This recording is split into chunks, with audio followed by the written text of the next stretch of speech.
warahmatullahi wabarakatuh. Selamat sore, Moms and Dad semua. Bertemu lagi bersama kami di Sahabatku Dokter Anak Chit Chat. Dan hari ini kami sudah kedatangan dua orang narasumber yang sangat oke banget. Dan kami sudah menampung pertanyaan Moms and Dads di rumah semua. Dan hari ini kita bahas apa ya? Kita akan bahas pahami gangguan belajar pada anak. Gangguan belajar ini susah-susah gampang nih Moms and Dads. Mengenali dan menata laksananya. Maka kita hari ini akan kupas tuntas lebih dalam, lebih lanjut bersama saya Dr. Madeline Jasin dan Ini saya Dr. Eno. Dr. Etno Palupi Baroto ya Dr. Etno. Ya. Dan kami kedatangan dua orang narasumber yang oke-oke banget. Saya ingin perkenalkan yang pertama adalah Dr. Denny Sigarlaki, spesialis anak. Beliau adalah salah seorang ahli dalam bidang neurologis anak. Dan yang kedua adalah Ibu Citra Ananda Mulia, Master of Psikologi dan seorang psikolog. Dan sebelum kita mulai berlanjut, boleh saya kasih kesempatan ya, mungkin Dokter Denny Sigarlaki, boleh silakan dokter perkenalkan lebih lanjut mengenai dokter. Selamat sore, saya Denny. Kebetulan saya saya seorang dokter anak yang sedang mengambil pendidikan di neurologi anak di Universitas Gadjah Mada. Saya belum ahli, Dokter Maudi, saya baru belajar nih jadi ceritanya. Saya ayah dari dua anak, jadi kebetulan seorang ayah juga, seorang dokter. Ya, kebetulan saya juga minat di neurologi dan neurobehavior, jadi saya butuh belajar lagi supaya bisa benar-benar bisa membantu banyak anak-anak di bidang neurologi dan neurobehavior. Itu Dokter Maudi. Wah, seru banget ya. Terima kasih Dokter Denny. Nah, narasumber yang kedua, saya panggilnya siapa ya? Ibu Citra, Mbak Citra, atau Bunda Citra nih. Beliau adalah seorang psikolog anak yang tentu bisa membantu menjawab pertanyaan-pertanyaan dari Moms and Dad semua mengenai gangguan belajar pada anak. Mungkin Mbak Citra boleh silakan perkenalkan diri Mbak Citra. Terima kasih Dr. Maudi, panggilnya Mbak aja boleh. Oke, saya background-nya sebelum jadi psikolog, saya kebetulan behavior terapis atau terapis perilaku di salah satu klinik tumbuh kembang anak di Jakarta Selatan. Klinik yang cukup ngehit sih. Yeah. Nah, setelah jadi ambil psikolog, saya ambil psikolog klinis. Kebetulan saat ini saya praktek di Pusat Tumbuh Kembang Anak, yang satu di Cendekia 8, boleh sebut merek? Boleh. Yang satu di Jadi kalau mau ketemu Mbak Citra bisa datang ke sana. Iya benar, itu di Graha, di daerah Graha, daerah Bintaro, ke sana lagi gitu. Alamatnya di mana ya? Buana Garden. Satu lagi saya di Behave Clinic. Nah, di Behave Clinic ini kliniknya ini payungnya mental health. Dan di dalam si klinik Behave Clinic ini itu ada mental health-nya, ada dokter umumnya juga, ada rehabilitasi nabza, dan ada klinik tumbuh kembang anaknya juga. Gitu. Saya sendiri ibu dari satu orang anak, masih kecil. Ya itu sih, dulu juga pernah ngajar, cuma karena di klinik agak padat, saya jadinya pensiun Tapi dulu. setelah saya tahu kan Mbak Citra kan praktiknya di mana. Kalau Dokter Denny praktiknya di mana ya? Jadi kalau misalnya ada moms and dads yang mau datang mencari Dokter Denny, bisa kemana Dokter Denny? Aduh, kebetulan saya kan sedang berpendidikan di Yogyakarta ya, dokter. Jadi saya break dulu dari praktek di Pekanbaru. Saya sebenarnya dari Pekanbaru, jadi saya bekerja di Eka Hospital Pekanbaru. Jadi Eka Hospital kan ada 4 ya, di BSD, di Bekasi, sama di Cibubur. Nah, saya kebetulan di Pekanbaru. Jadi untuk 2 tahun, ini saya baru bulan pertama dok di Jogja, jadi saya masih baru juga di pendidikan neurologi, jadi masih ada 2 tahun lagi saya mudah-mudahan sih tepat waktu selesai 2 tahun lagi baru saya bisa balik ke Pekanbaru. Jadi sementara saya break dari ini dok, dari pekerjaan. Jadi benar-benar hanya pendidikan di Sarjito. Baik Dokter Denny, kami doakan semoga lancar, pasien-pasien Amin. banyak.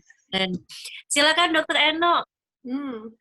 Iya nih Dokter Maudi, ini menarik sekali ya, kan banyak moms and dads yang bertanya ya di IG kita mengenai tentang kesulitan belajar anak-anak. Nah, ini kita sangat penting tahu bagaimana sih sebenarnya moms and dads tahu anak-anak mereka apakah ada kesulitan belajar atau tidak, dan apakah yang harus kita lakukan jika memang betul ada kesulitan belajar.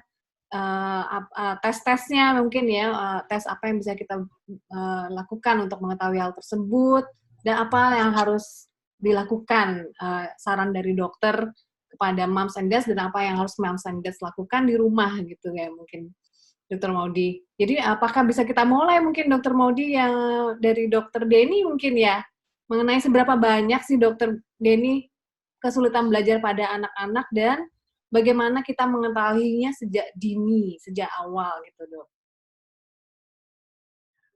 Kesulitan belajar spesifik ini 1 di antara 10 siswa, 1 di antara 10 orang. Jadi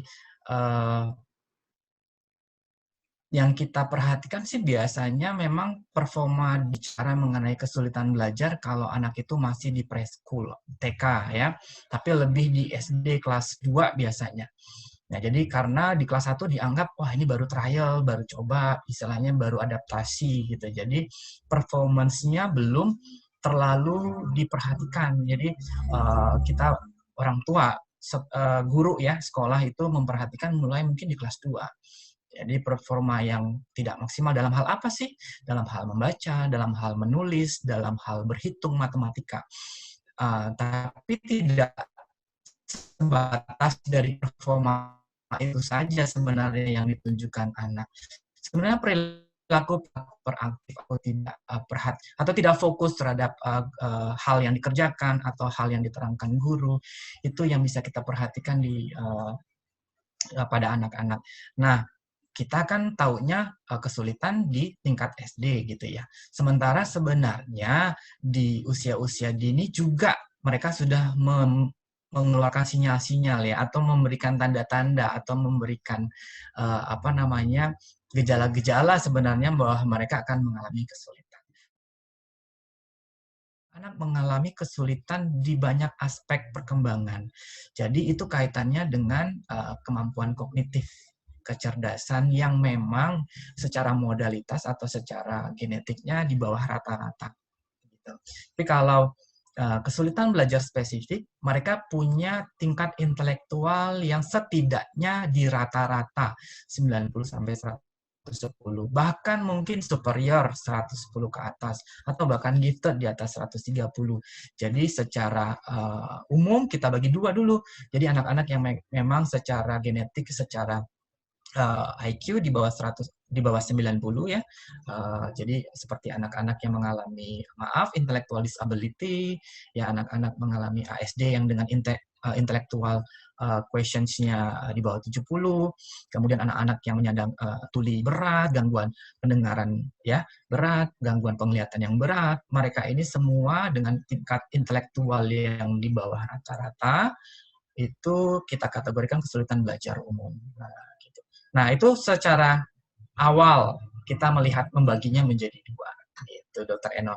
Nah, nanti spesifiknya lagi kita bisa melihat bahwa semua kesulitan membaca itu punyanya kesulitan, kita bilang kesulitan belajar spesifik gitu ya. Jadi kita harus lebih dalam lagi menelaah gitu. Jadi pelan-pelan kita lihat dulu bahwa anak kita punya masalah dalam hal belajar, membaca, menulis, berhitung. Apakah ada gangguan perilaku, gangguan perhatian? Nah, itu kita harus bisa kita deteksi dari preschool. Kalau di klinik sendiri cukup banyak ditemukan masalah gangguan belajar. Menambahkan atau menyambung tadi dari Dokter Denny gitu. Biasanya yang paling kelihatan itu kalau yang datang ke klinik ya, itu pasti yang kita lihat fokus konsentrasinya. Terus yang setelah itu biasanya kita lihat tadi secara intelektual nih IQ-nya ada di mana. Nah, kalau dari psikologis kita lihat juga nih faktor-faktor psikologisnya. Biasanya kita juga lihat peran orang tua, kondisi di rumah gitu, kondisi pola asuhnya gimana. Nah, itu semua tadi berperan besar tuh dalam memunculkan kesulitan belajar pada anak. Sama sekarang sih ini ya, mau nggak mau tuh gadget sangat berpengaruh juga mempengaruhi munculnya kesulitan belajar pada anak. Mbak Citra, dalam beberapa tahun ini saya cuma mau tahu aja nih, makin banyak nggak sih orang tua yang membawa anak-anak datang ke klinik tempat Mbak Citra atau dengan kesulitan belajar? Apakah ini sesuatu yang baru dikenali atau makin banyak atau bagaimana Mbak Citra? Makin banyak ya, kalau saya bilang sih makin banyak. Dari yang paling gampang aja nih, nanti juga mungkin bisa sharing sama Dokter Denny gitu. Males nulis, kalau udah males nulis, ini biasanya erat banget nih kaitannya sama gadget, gitu. Ini erat banget kaitannya sama gadget karena bayangin sekarang anak itu, dan makin kesini yang namanya handphone itu udah nggak ada tombol. Udah nggak ada tombol, jadi mau huruf A, B, C, D, E, F, G, H, I, J, ya cuma begini doang aja. Gitu. Nah, saya biasanya suka bilang sama orang tua gitu, mau ABC-nya kan cuma begini aja ya, gitu. Anak tuh nggak belajar bahwa A tuh begini, nggak belajar proses menulis. Sementara dari ujung-ujung sini kan, koreksi kalau salah ya dok, ini kan syaraf ya, ujung syaraf dari sini aja waktu anak belajar nulis, itu kan mempengaruhi lagi nih ke otak. Nah, itu tuh banyak banget yang muncul nih, keluhan yang muncul, Bu, anak saya nggak konsen, Bu, anak saya males nulis, Bu, anak saya males belajar, apalagi kalau udah pegang games. Itu banyak banget sih yang keluhan-keluhan yang muncul tuh kalau terkait si kesulitan belajar ini. Oke, jadi termasuk kayak cepat bosen gitu ya? Cepat bosen. Termasuk ada salah satu juga itu pertanyaan dari moms and dads ya, bagaimana sih menangani anak-anak cepat bosen? Bagaimana supaya nggak ngomel? Nah, ternyata cepat bosen tuh kita harus tarik napas dulu ya sebagai orang tua. Mungkin ada sesuatunya nih, nggak cuma karena dia mau sendiri, tapi ada sesuatunya yang harus dilakukan. Nah, Dokter Denny, kalau misalnya ada yang seperti ini, Dok, kasus-kasus seperti ini ada yang anak cepat bosen, kemudian fokus konsentrasinya mudah beralih. Ini kita harus gimana, Dok? Apa yang kita harus sarankan ke moms and dads? Apa yang harus dilakukan untuk mengetahui kelainan apa yang mungkin atau ada masalah apa gitu, Dok? Dokter Denny. Oke, jadi kalau yang anak cepat bosen, kita sebenarnya juga sebagai orang tua, apalagi di zaman pandemik begini ya, memang mau tidak mau kita jadi guru yang utama gitu ya. Karena sepanjang waktunya dia belajar itu didampingi orang tua, orang dewasa gitu ya. Jadi kita melihat kapasitas anak sendiri itu lebih detail, lebih lekat lagi. Yang selama ini mungkin kita pasrahkan ke guru ya, selama belajar di sekolah, sementara sekarang kita bisa melihat seberapa lama sih dia sebenarnya intens dalam mengikuti kegiatan.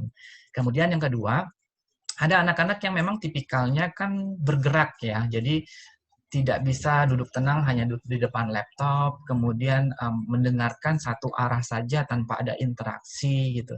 Nah, jadi dengan kondisi seperti itu, kita sebagai orang tua melihat berapa lama durasi atensinya, bagaimana tipikal belajarnya.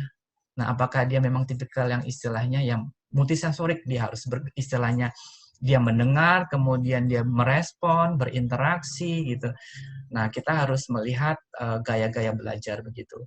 Kalau ternyata perhatian anak terhadap penjelasan guru atau kegiatan belajar di depan komputer atau istilahnya di daring itu sangat pendek, sangat singkat, kita lihat lagi usianya gitu, karena rekomendasi IDAI juga untuk kita memperbolehkan anak belajar di depan komputer juga tidak lebih dari 2 jam ya untuk anak SD sampai kelas 6.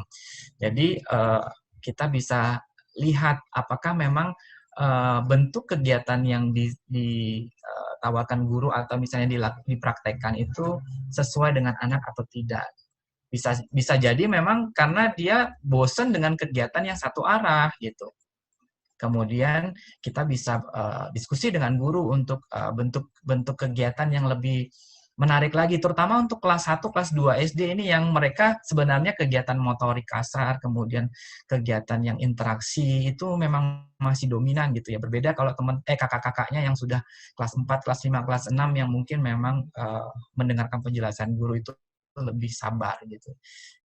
Jadi sebagai orang tua kita lihat dulu sih usianya berapa, kemudian bentuk tipikal belajarnya seperti apa, kemudian dia perhatian fokus dengan gurunya itu seberapa lama gitu. Kalau memang dalam range yang masih normal, kadang 30 menit sampai 40 itu kan memang fokus yang 100% bisa diberikan anak pada jam-jam pertama. Tapi setelah itu kan anak butuh penyegaran lagi, butuh refreshing, kemudian break gitu ya, Dokter Eno. Jadi kadang-kadang memang itu wajarnya anak. Nah, tapi kalau ternyata anak kelas 1, kelas 2 atensinya hanya 5-10 menit gitu ya, kemudian tidak bisa fokus di depan mendengarkan penjelasan guru. Nah, kita diskusi dengan guru, bentuk kegiatannya juga sudah bervariasi. Nah, kita juga bisa mencurigai bahwa ini anak bukan hanya karena dia bukan karena dia bosen, tapi memang ada sesuatu yang bermasalah dengan rentang perhatiannya gitu.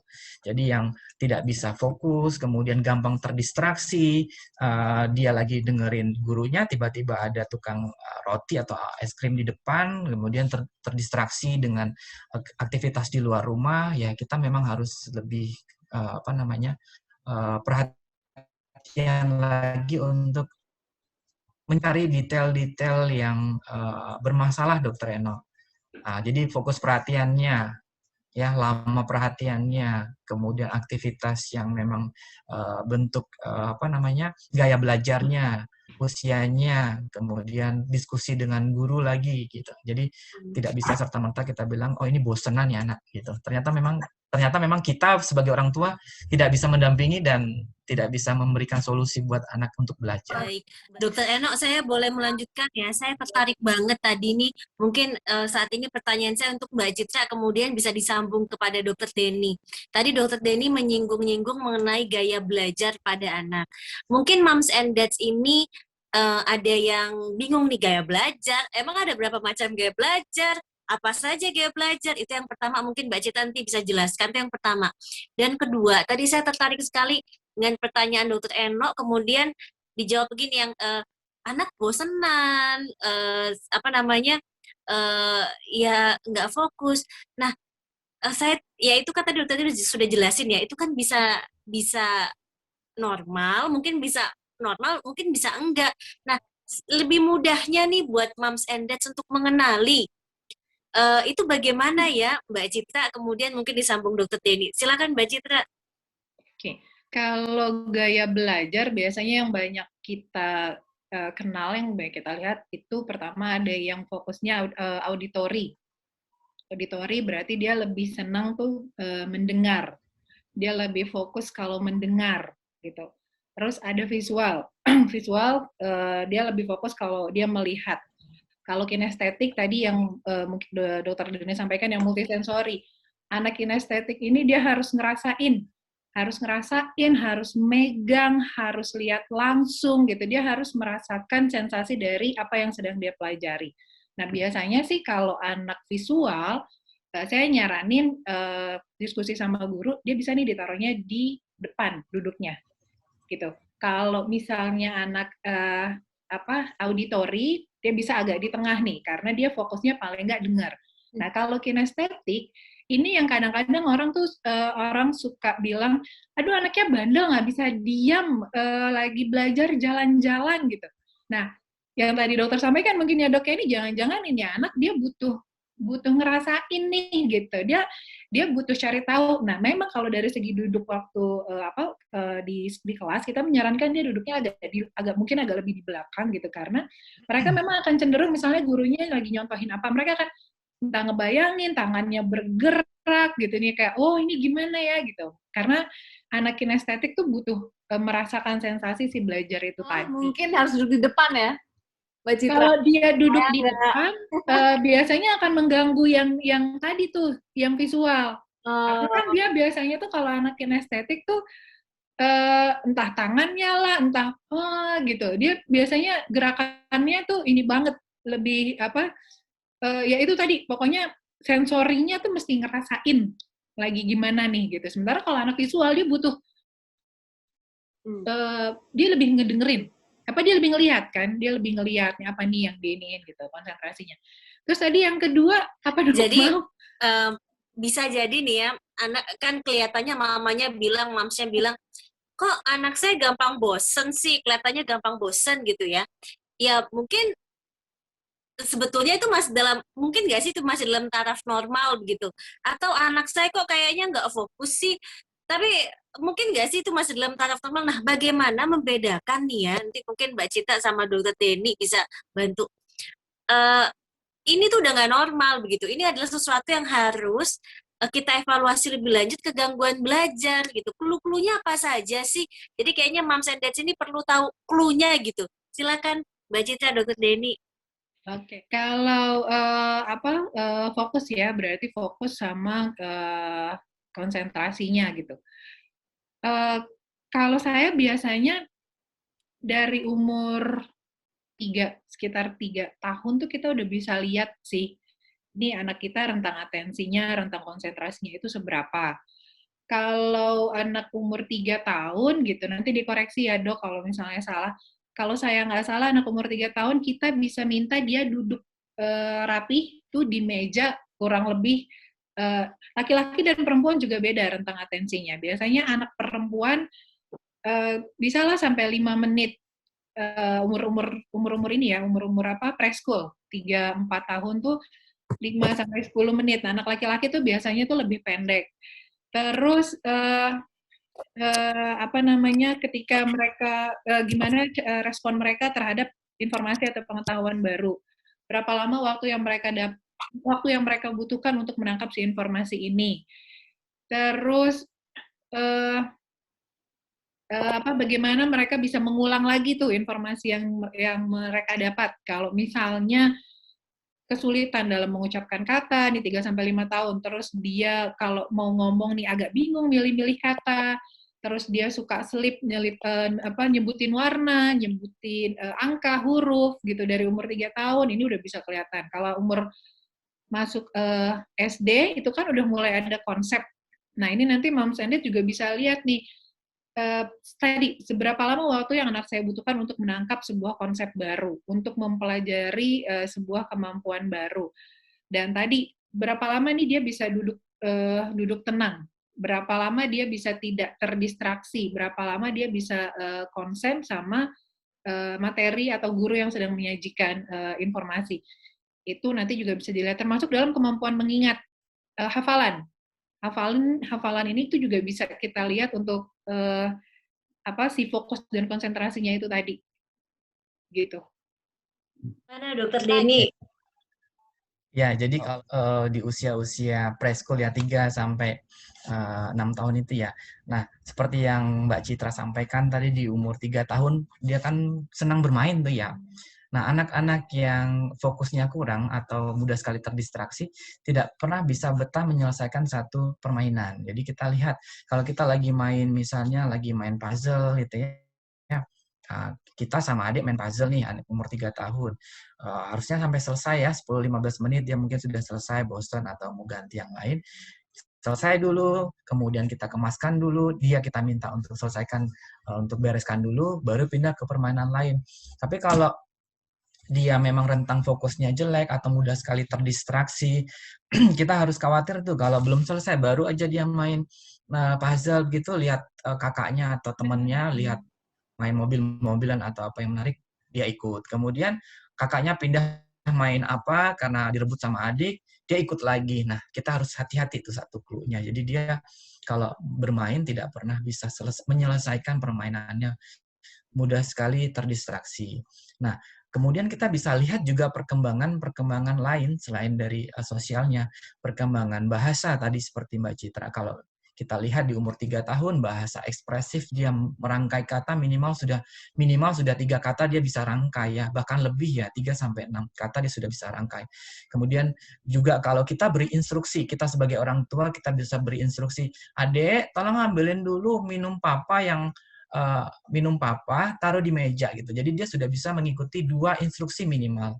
Nah, jadi itu hal-hal yang sederhana tapi bisa kita jadikan pedoman untuk orang tua, oh nih anak ini kok dikasih instruksi kok kayaknya butuh pengulangan, dan yang dia ingat hanya di akhir, instruksi akhir.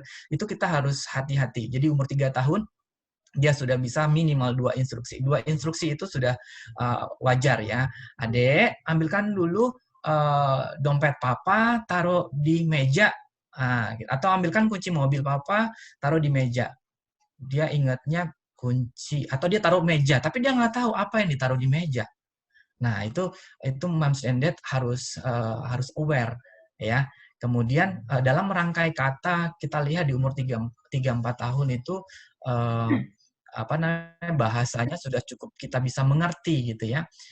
Apakah setiap kata yang diucapkan itu sudah utuh atau masih ada suku kata yang tertinggal, suku kata yang tertinggal. Itu bisa menjadi clue bagi moms dad untuk tahu kok di umur 3 tahun dia masih sering ketinggalan 2 suku kata yang akhir ya, atau yang awal gitu. Jadi kayak kata kok baru 2 kata ya umur segini ya, misal umur 3 tahun. Kita lihat di milestone, umur 3 tahun dia sudah minimal 3, 4, 5, 6 kata gitu.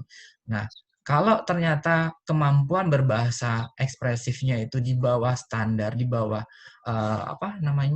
di bawah milestone-nya, moms and dad bisa lihat sebenarnya di buku KIA, atau bisa dilihat di aplikasi Primaku, bisa lihat di macam-macam di internet ya, Dokter Maudia. Jadi orang tua bisa lihat itu kok kemampuannya masih di bawah yang ada di list-list itu. Nah, itu jadi sebagai clue-clue. Jadi gunakanlah buku KIA itu untuk melihat kemampuan anak sudah sejauh mana. Itu sedikit banyak akan membantu moms and dad untuk, saya perlu khawatir nggak ya? Atau ini yang biasa gitu. Nah, mereka kan rajin imunisasi nih ya, imunisasi atau kontrol atau cuma sekedar konsultasi telemedicine ya, itu bisa disampaikan ke dokter anaknya untuk kekhawatiran itu. Jadi menurut saya di umur 3, 4, 5 tahun kesulitan belajar bukan di mengenal huruf, mengenal angka, atau di belajar matematika gitu ya, tapi lebih pada kemampuan berbahasa ekspresif, mengutarakan sesuatu, mendengarkan instruksi, mengerjakan instruksi bertahap, kemudian fokus dalam menyelesaikan permainan, itu menjadi clue moms and dad untuk, saya worry nggak sih, saya harus khawatir nggak, gitu. Kalau dari saya seperti itu, Dr. Maudi. Terima kasih Dr. Denny, itu penting sekali ya. Jadi memang kita nangkep nih sekarang. Jadi pada usia 3, 4, sampai 5 tahun itu adalah hal-hal yang harus kita perhatikan. Tadi Dr. Denny mengajukan satu poin yang sangat penting. Jadi perkembangan anak itu harus selalu dipantau. Dr. Denny ada bilang contohnya adalah ke suku kata yang tertinggal ya. Itu contoh konkretnya gimana ya, Dok? Itu pertama pertanyaan saya. Maksudnya contoh-contoh yang supaya moms and dads bisa paham kata-kata apa sih yang harus kita perhatikan ya. Oh ini kok kata-katanya suka keselip atau apa. Contoh-contohnya itu seperti apa. Itu yang pertama. Kedua mungkin Dr. Denny atau Bu Citra bisa menyampaikan kalau kelainan gangguan belajar yang spesifik tuh seperti apa aja. Nah, gangguan sepengetahuan saya ada gangguan ngitung gitu. Nah, itu contoh-contohnya seperti apa gitu, Dok? Atau Bu Citra mungkin nanti bisa menambahkan. Nah, jadi misalnya anak umur 4 tahun nih ya. Ama, abi obil itah. Mama ambil mobil hitam. Adik coba diulang. Mama ambil mobil hitam, ya gitu. Ama minta coklat, mama minta coklat, ya gitu. Nah, jadi clue-clue seperti itu di umur 3 tahun kita sudah harus aware ya, Dokter Eno. Mungkin kalau di umur 2 tahun masih lucu ya. Di 4 tahun sudah nggak boleh lagi dia ada ketinggalan satu huruf, atau bahkan suku katanya tertukar misalnya. Lemari. Oh iya, tutup lemari. Iya, Mama tutup lemari. Nah, itu apa namanya? Tidak boleh lagi ya gitu. Jadi itu clue-clue yang harus kita apa namanya? Perbaiki gitu ya. Jadi jangan dianggap lucu gitu. Jadi jangan dibuat apa lucu-lucuan. Ih, lucu anaknya ngomongnya masih cedal terus diikut-ikutin juga cedal gitu. Jadi itu apa namanya? Yang perlu moms and dad. Kemudian untuk jenis-jenis kesulitan belajar, jadi secara garis besar kita bagi kesulitan belajar yang sifatnya umum, artinya yang dengan intelektual quotient-nya atau tes apa intelektual apa kita bilang ya intelijensianya di bawah rata-rata atau yang di atas rata-rata kita bilang dengan kesulitan belajar spesifik. Artinya apa sih kesulitan belajar spesifik itu? Anak dengan tingkat intelektualnya yang normal atau rata-rata atau bahkan lebih, tapi ada kesulitan dalam hal berbahasa, apa namanya membaca, menulis atau berhitung. Yang mungkin kita kenal mungkin dengan sebutan yang lebih tren itu dengan disleksia, diskalkuli gitu ya. Kemudian jarang sekali mereka ini berdiri sendiri, jadi disleksia murni, diskalkuli murni. Sering dia berkomorbid dengan anak hiperaktif atau juga berkomorbid dengan kita bilang gangguan perencanaan gerak motorik ya, jadi dispraksi atau DCD ya, jadi anak kesulitan dalam menginisiasi gerak ya, geraknya seperti gerak motorik atau dia berjalannya di umur 5 tahun sering tersandung-sandung atau dia kecil di umur 7 tahun masih salah atau misalnya dia tidak bisa menggunting atau menggunakan gunting padahal udah umur 5 tahun, tidak bisa mengancingkan baju padahal sudah umur 6-7 tahun, tidak bisa menalikan sepatu bahkan padahal sudah 8 tahun. Nah, kita sudah harus aware itu. Kemudian gangguan perilaku yang menyertai lagi bisa dengan oppositional deviant disorder atau perilaku yang menentang, yang suka sekali membantah orang tua, guru, kemudian bermusuh, istilahnya mendendam dengan gurunya, atau bahkan yang perilakunya sudah lebih dari itu ya, jadi sudah sampai membolos sekolah, menolak untuk apa namanya, kita bilang conduct disorder ya, sudah menyakiti entah temannya, entah hewan ya.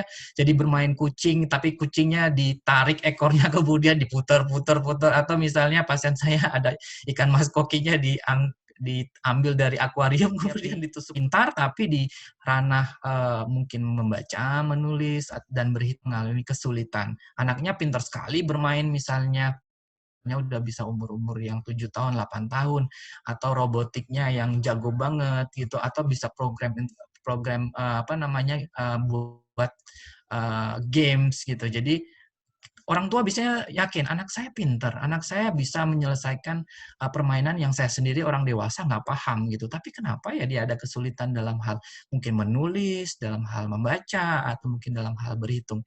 Itu yang kita kenal sebagai kesulitan belajar spesifik, Dr. Eno. Oke.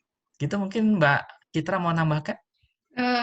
Nambahin sedikit aja sih, paling tadi yang dispraksia ya, yang apa kesulitan motorik. Ini juga mama papa bisa perhatikan nih dari tahapan perkembangan anak waktu masih balita. Biasanya anak-anak yang secara motorik nggak seimbang mungkin ya dok ya, kurang seimbang, gerakan-gerakan motorik kompleksnya itu agak kurang. Nah, ini juga biasanya berhubungan dari proses merangkak. Proses dari dia merangkak, dia berjalan gitu. Nah, ini juga diperhatikan nih dari buat moms and dad yang anaknya masih balita, bahwa waktu anak belajar berjalan, waktu anak merangkak, pertama merayap, lalu dia merangkak, terus dia merambat dan dia belajar berdiri. Kalau bisa itu waktu dia belajar itu semuanya dilalui oleh anak. Merayap, merangkak, merambat, terus baru dia belajar berdiri dan berjalan. Itu semua kalau bisa dilalui tahap-tahapan itu.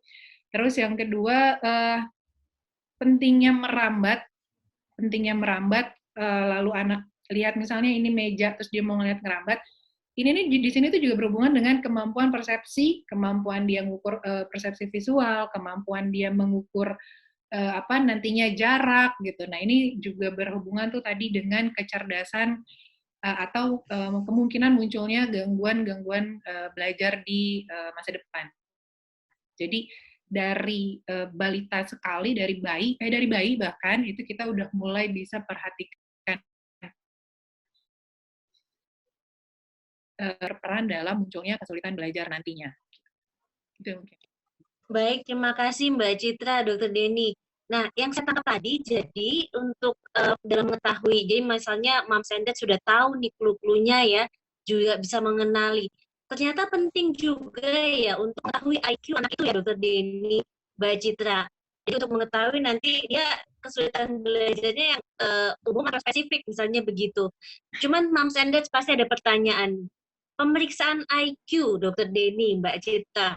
Pemeriksaan IQ ini bisa dilakukan sejak anak usia berapa ya? Silakan mungkin Dr. Denny dahulu.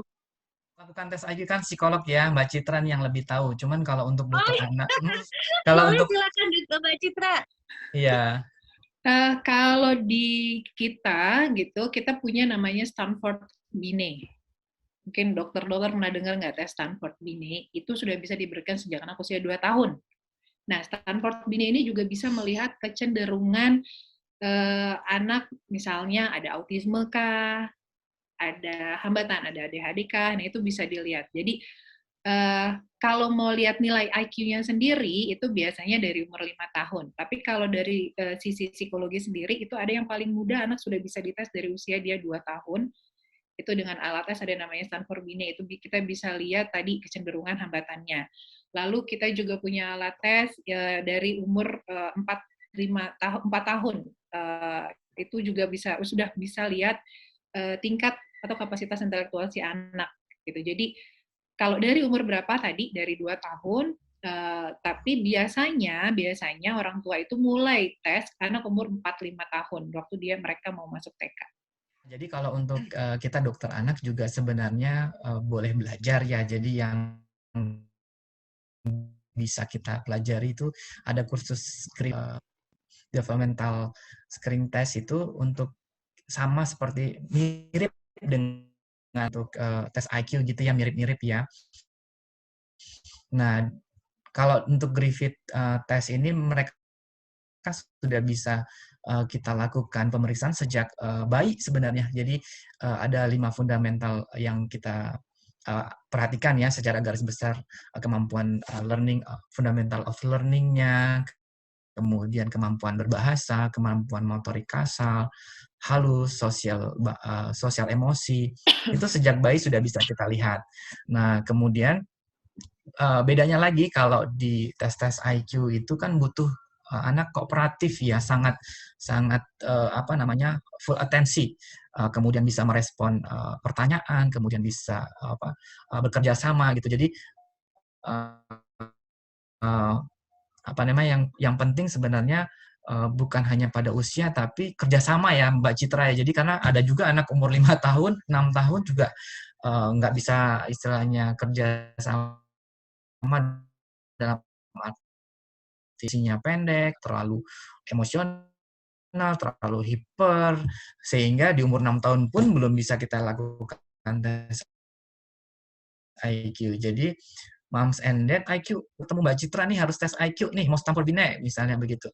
Yang lebih penting adalah bahwa tahap perkembangannya dilalui dengan baik, dengan normal, tanpa ada keterlambatan. Jadi perkembangan berbahasa, bahasa ekspresifnya, ngomongnya, atau bahasa reseptifnya, pemahamannya, mengikuti instruksi, kemudian motorik kasarnya, dari kemampuan dia miring kanan, miring kiri, tengkurap, duduk, jalan, tengkurap, kemudian merangkak, berdiri, berjalan, kemudian lari, naik turun tangga, naik sepeda roda 3, gitu ya. Itu semua tahap-tahapannya itu perlu Moms and Dad perhatikan. Nah, cocokkan dengan buku KIA atau Primaku. Nah, kemudian sosial emosi. Nah, sosial emosi ini yang agak-agak susah di musim pandemi begini karena anak jarang sekali interaksi keluar rumah. Kemudian Motorik halus apa sih misalnya? Anak menjimpit umur 9 bulan ambil kacang atau ngambil sesuatu yang ada di lantai kemudian memegangnya masuk mulut. Itu hal-hal yang perlu kita perhatikan, remeh-temeh tapi sebenarnya membantu kita untuk melihat kok ternyata di umur-umur misalnya yang saya bilang tadi di umur 3 tahun, 4 tahun dia mulai belajar misalnya megang gunting gitu ya, ya masih kaku ya nggak apa-apa kita ajari. Tapi begitu di umur 5 tahun kok kenapa dia masih belum bisa megang gunting dengan benar, itu sudah harus kita khawatirkan karena di umur 3-4 tahun dia paling tidak sudah mulai belajar pegang gunting itu sudah bisa memotong walaupun tidak sesuai pola. Di umur 4 tahun mungkin dia polanya sudah lebih rapi lagi atau mewarnai memegang pensil. Nah, itu semua perlu diperhatikan. Tidak hanya sekedar anak saya tes IQ, hasil IQ-nya segini, tapi komponen aspek perkembangan bahasa, motorik halus, kasar, sosial emosi, itu bisa menjadi clue-clue dari kesulitan belajar.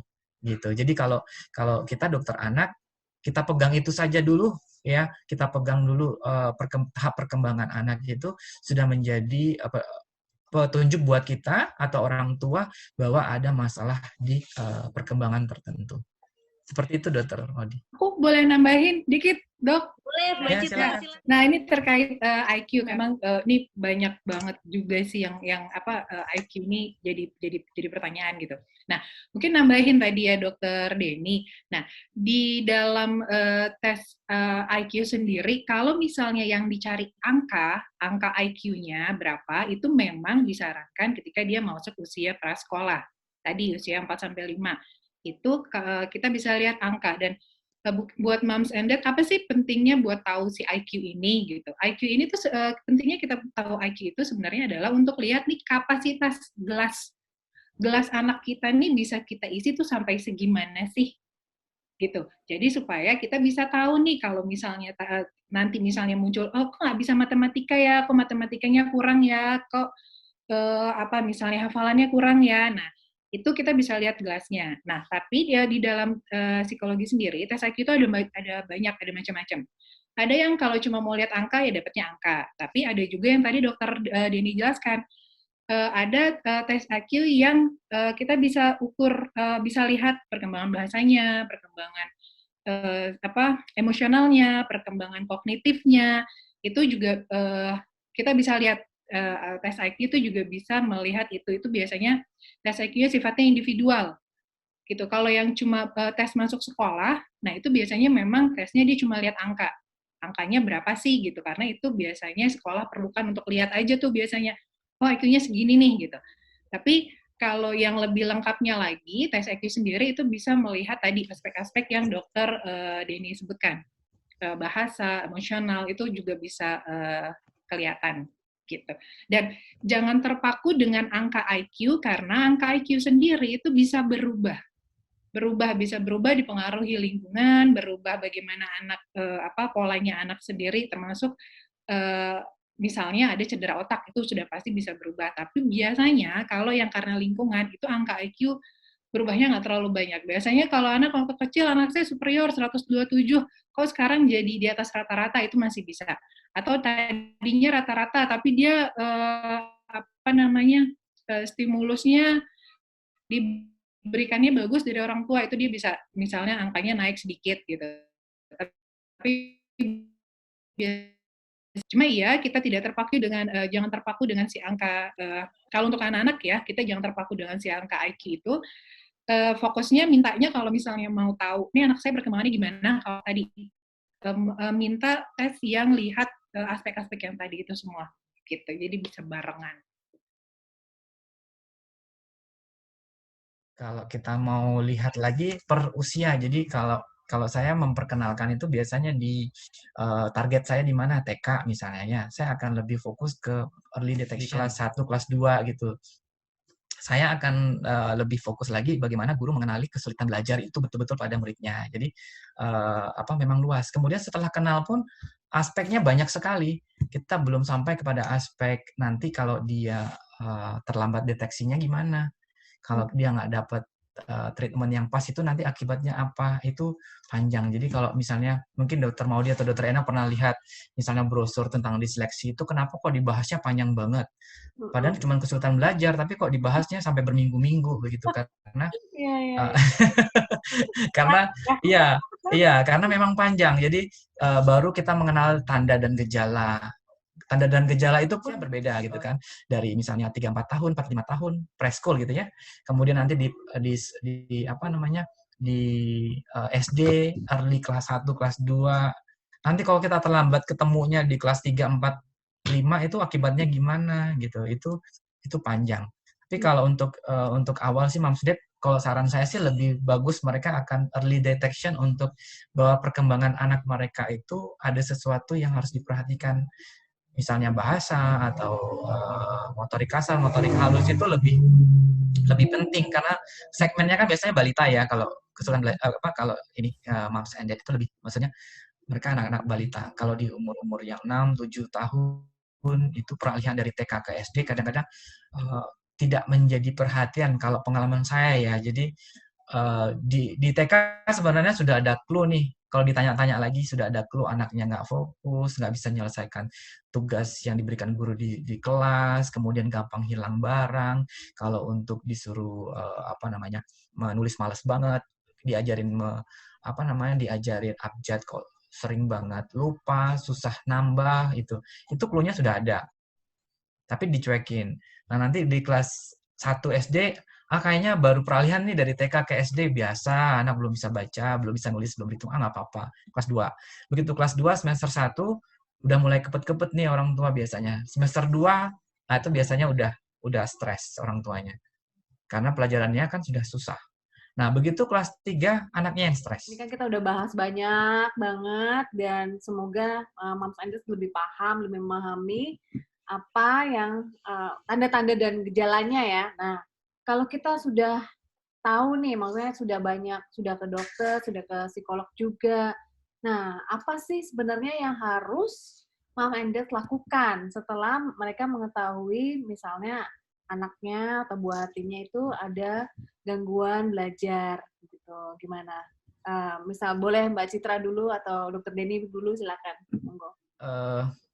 Pertama tadi Moms and Dad udah tahu nih anaknya ada keluhan, datang ke dokternya sudah dapat pencerahan nih, dokter anak, psikolog anak udah memberikan masukan, misalnya putra ibu ada kesulitan dalam hal membaca, menulis yang kaitannya dengan kesulitan belajar yang sifatnya spesifik, ya lebih populer mungkin kita kenal disleksia misalnya ya.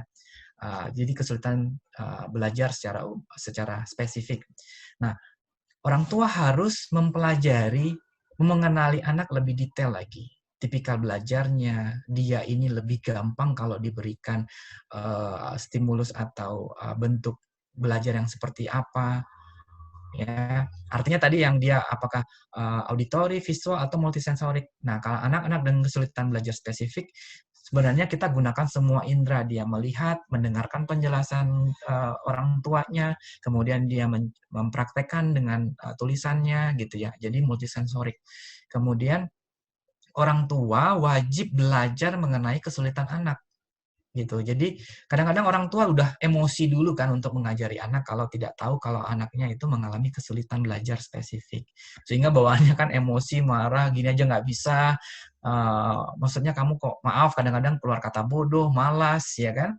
Nah, dengan tahu kondisi anak, orang tua belajar lagi bahwa anak memang ada kesulitan dalam hal belajar spesifik, pasti dia tone-nya akan turun, emosinya akan turun. Orang tua harus belajar lagi apa sih sebenarnya kesulitan belajar spesifik, apa itu disleksi, apa itu diskalkuli, apa itu disgrafia, mempelajari pola perilaku anak, kemudian diskusi dengan gurunya.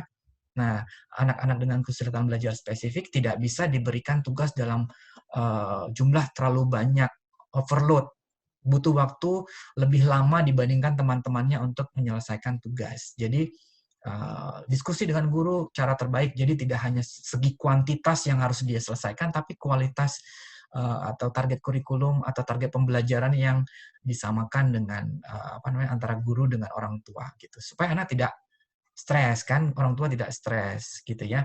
Kemudian orang tua juga boleh mencari peer group atau misalnya sesama orang tua, parents atau support group gitu ya untuk saling mendukung. Kadang-kadang secara emosi mereka perlu interaksi sosial dengan para orang tua. Jadi bangun bangun atau bentuk Jaring. jaringan. Nah, gitu. Kalau di saya kita punya disleksia parent support group gitu. Jadi ada jaringan sesama orang tua dengan anak-anak penyandang disleksi atau penyandang kesulitan belajar spesifik, mereka punya. Saya juga misalnya POTATS ya, jadi anak-anak yang menyandang Down syndrome mereka bergabung ya. Kemudian ada lagi yang dengan cerebral palsy mereka bergabung, dengan autism mereka bergabung, itu memberi seperti motivasi atau memberikan dorongan emosi, dukungan emosional supaya orang tua tuh tidak capek lelah dalam mendampingi gitu. Kalau dari saya seperti itu, Dr. Eno, Dr. Maudi. Citra, tambahannya menarik sekali nih apa yang harus dilakukan kemudian oleh orang tua apabila sudah mengenali. Nah, mengenali dulu ngapain? Kalau sudah mengenali, menerima. Mestinya menerima dulu bahwa anak saya memang mengalami masalah. Udah ke dokter, udah ke psikolog, oke, anak saya mengalami masalah. Gitu. Terus tadi kan juga dokter sebutkan menggunakan seluruh indera.